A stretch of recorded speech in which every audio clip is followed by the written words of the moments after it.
Je m'appelle Yvonne Janssen, je suis chargée de recherche au CNRS et je suis membre d'une équipe commune entre le CNRS, INRIA et l'Université de Bordeaux.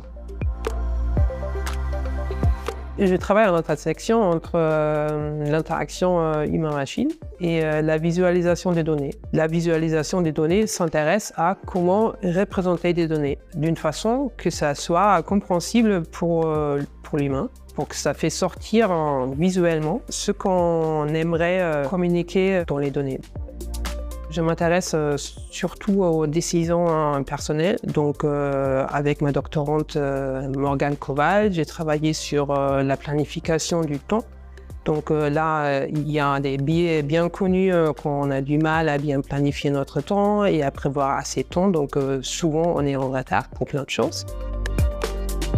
Nous avons créé un petit outil qui est disponible en ligne d'ailleurs. Nous avons fait une étude où on a utilisé une tâche assez simple qui était de partir faire des courses et de ne pas rater un train. Dans ce cas-là, on découpe la tâche en sous-tâches. Donc il faut se préparer pour sortir de la maison, peut-être chercher ses clés si on prend la voiture. Il y a plein d'étapes et pour chaque étape, on fait une estimation de la durée entre le minimum et le maximum, on pense raisonnable. Et à la fin, on prend toutes ces données, on les combine avec un algorithme qui crée des durées possibles des tâches vu toutes les informations que l'utilisateur a fournies pour donner à l'utilisateur la possibilité d'apprécier l'incertitude dans les durées.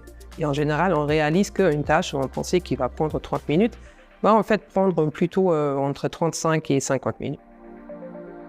Nous avons réfléchi comment on peut communiquer ou laisser explorer les utilisateurs les données liées au choix alimentaire. Nous avons développé un dispositif qui rend le tout physique en petits jetons et la taille de chaque jeton indique l'impact sur l'environnement pour une portion d'un aliment donné. On veut visualiser l'impact, mais le message derrière est de considérer que ça a plus d'impact et donc d'en consommer moins.